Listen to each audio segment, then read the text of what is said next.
हाल ही में हमने एक न्यूज़ कवर की थी जिसमें पासपोर्ट को लेके एक वैश्विक दहाड़ आई थी, यानी कि भारत की लंबी छलांग थी। और भारतीय पासपोर्ट की वैश्विक दहाड़ 10 पायदान की लंबी छलांग लगाकर पहुंचा 75 पे रैंक पर। और इन दो देशों की बड़ी टेंशन है, यानी कि ये एक रिपोर्ट थी जो कल परसों आई थी और इसी के ऊपर ये न्यूज़ होने वाली है। तो भारतीय पासपोर्ट की वैश्विक रैंकिंग में बड़ा सुधार हुआ है, यानी कि 10 रेस्तरां की बस्तियां अब 75 रैंक पर भारत है। अंतर्राष्ट्रीय स्तर पर भारत की तरफ से पासपोर्ट क्या है, तो पासपोर्ट रैंकिंग से पता चलता है कि कोई भी देश पूरे देश में बिना वीज़ा या वीज़ा ऑन अराइवल की यात्रा कर सकता है, जैसे कि हम नेपाल जा सकते हैं बिना वीज़ा के। ये रैंकिंग ग्लोबल मोबिलिटी को पसंद है और उसी के साथ आर्थिक, वैज्ञानिक और राजनीतिक ताकत का संकेत भी देती है। हैंडले पासपोर्ट, ये रैंकिंग हैंडले एक एंड पार्टनर्स द्वारा जारी की गई है। रिपोर्ट का नाम है हैंडले पासपोर्ट इंडेक्स। ये डेटा अंतर्राष्ट्रीय हवाई परिवहन संघ यानी कि IATA के आधार पर तैयार होता है। भारत की नई रैंकिंग, तो पहला स्थान है 85 एग्जाम्पल से, वर्तमान स्थान है 75।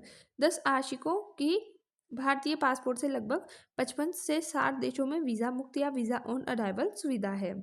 उसी के साथ किन देशों में वीज़ा मुक्त प्रवेश है, तो एशिया, नेपाल, एशिया में देखें तो नेपाल, भूटान, मालदीव, श्रीलंका विशेष व्यवस्था अवधि अनुसार है। और अगर इसमें देखें तो आई थिंक ये मैंने कुछ बारबाडोस, ग्रेनार, हेती, डोमिनिका और ये जेएम से कुछ है, सेनेगल और गाम्बिया, इन देशों में है। भारत की रैंकिंग सुधार के कारण मजबूत विदेश नीति, सर्वोत्तम नामांकन संबंध, बहु आर्थिक शक्ति, वैश्विक मंचों पर सक्रिय भूमिका।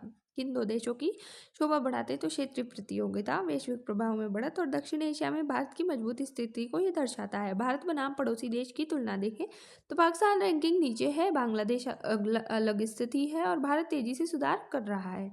ये आम नागरिक का प्रभाव है। यात्रा में आसानी, व्यावसायिक अवसरों में वृद्धि, शिक्षा एवं रोजगार के नए अवसर, पर्यटन को बढ़ावा मिलता है। भारत की वैश्विक छवि स्तर, उभरती वैश्विक शक्ति, अर्थव्यवस्था मजबूत दिखती है, विशिष्टीकृत वृद्धि और अंतर्राष्ट्रीय भरोसा भारत का बढ़ रहा है। चुनौतियां क्या है, तो ऐतिहासिक सुधार में भारतीय पासपोर्ट की स्थिति और वैश्विक मंच पर भारत की रोबोटिक उपस्थिति, भविष्य में और बेहतर रैंकिंग की संभावना है। निष्कर्ष, ऐतिहासिक सुधार में भारतीय पासपोर्ट की स्थिति, वैश्विक मंच पर भारत की रोबोटिक स्थिति भविष्य में और बेहतर रैंकिंग की संभावना पैदा करती है। जय हिंद, जय भारत, थैंक्स फॉर वॉच।